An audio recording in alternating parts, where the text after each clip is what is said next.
Ye all, the Chising's words. Though a dragon soars ageless as the mountains, it too must return to dust. This is common knowledge. Gods and adepti live glorious lives, but both light and shadow have their season. So too must they face divinely appointed trials. Rumors and hearsay abound on the streets that Rex Lapis was murdered. Now, let the truth be revealed. Having been thwarted in his trial, Rex Lapis's soul has recouped the celestial heights. He beseeches the people of Liyue to grieve not and to let not their hearts be saddened. Nor are they to believe street-born rumors or indulge in baseless speculation.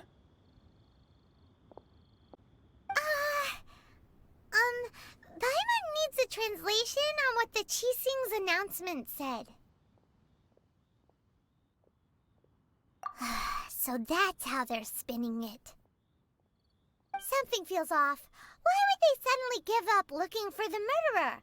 Not to mention how this excuse sounds like something they just made up on the spot. Could the Chising already have known that Rex Lapis wasn't dead? But Zhang Li said that neither they nor the Adepti knew anything. Did Zhang Li tell them in secret after his gnosis changed hands?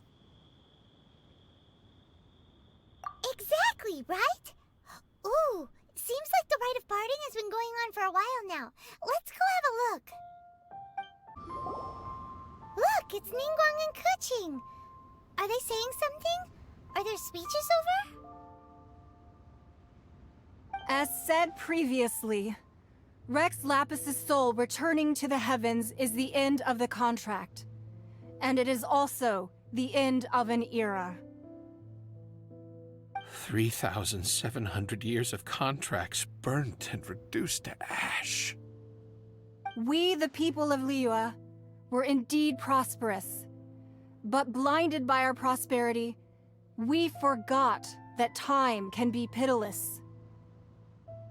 The long, unending dream of our Archon walking among us.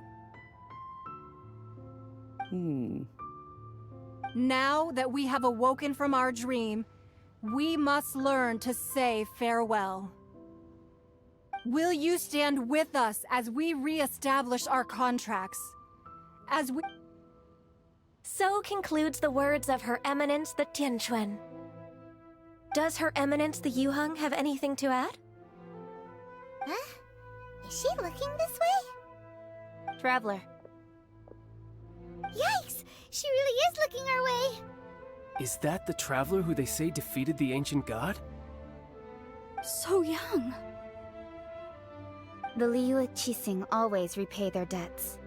And as you have heard, our eyes see far and our reach is long. Name your price. You deserve that much. Whoa!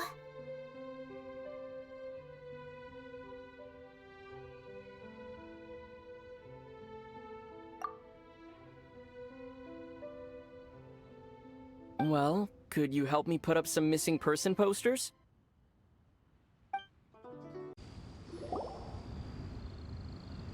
Hey, Zhong Li! Look at this! Everyone in Liyue is caught up in their emotions, thinking that they'll never see Rex Lapis again. And here you are looking all relaxed. Why would I not feel more at ease after laying down the burden I have borne for 3,700 years? Right. If the two of you can spare the time, I should treat you to a meal at the Xinyue kiosk. Ha! That sounds like big talk, Zhang Li.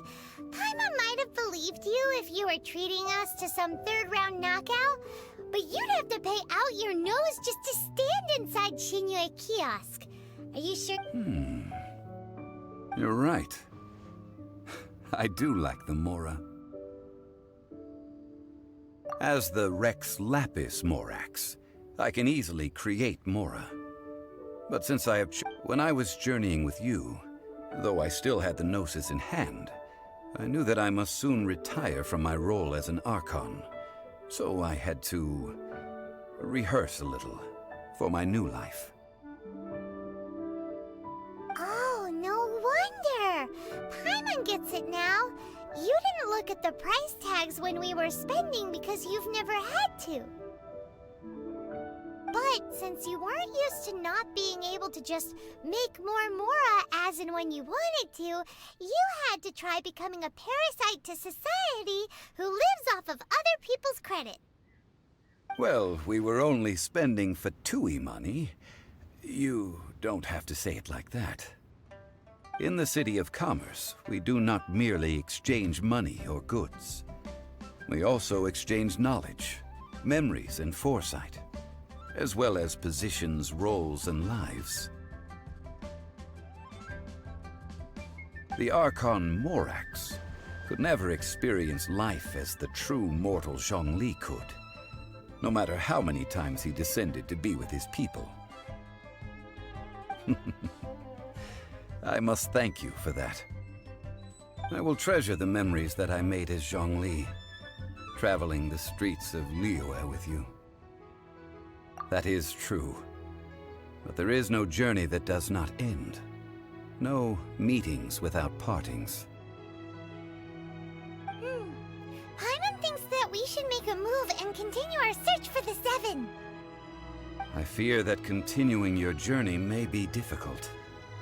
The nation that neighbors Liyue by sea, Inadzume, is presently closed. The Electro-Archon Ball. And just as the people of Liyue preferred to call me Rex Lapis, she too goes by another name among locals in Inadzume.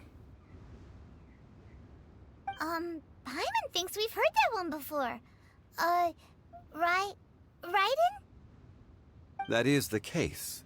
And since Raiden is also the Shogun of Inadzume, people call her the Raiden Shogun. That said, though people at the wharf were saying that the situation in Inadzume is very tense, Paimon doesn't remember that always being the case. It wasn't that bad last year.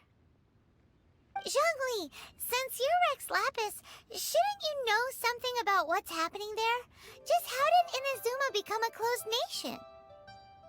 It's because of visions. Visions? When faced with circumstances beyond their control, humans often bemoan their lack of power.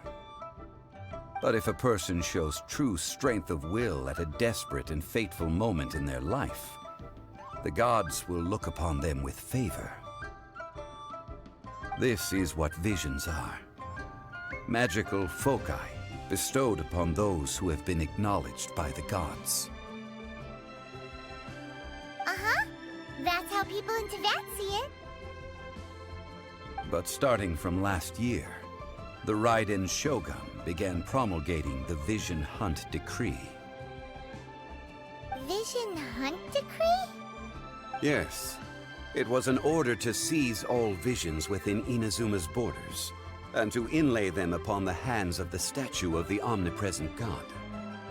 They want to seize visions. But why? Aren't visions blessings from the gods? I should think that in the Raiden Shogun's eyes, it is precisely because they are divine blessings that they should be under the sole dominion of divinity. Whoa, that's harsh. The Animo Archon is the god of freedom, and the Geo Archon is the god of contracts. For her part, the Raiden Shogun is the god of eternity. It seems as though she has finally decided to eliminate any unstable elements that could pose a threat to her eternal realm. The fact that even I, the oldest of the seven, have now passed away, will only strengthen her resolve to pursue eternity. Knowing her, she must have again quoted that adage she is most fond of when proclaiming that decree to her people. 7 ideals for 7 gods, and of these, eternity is nearest unto the heavenly principles. All right then. Was there anything else you wish to know?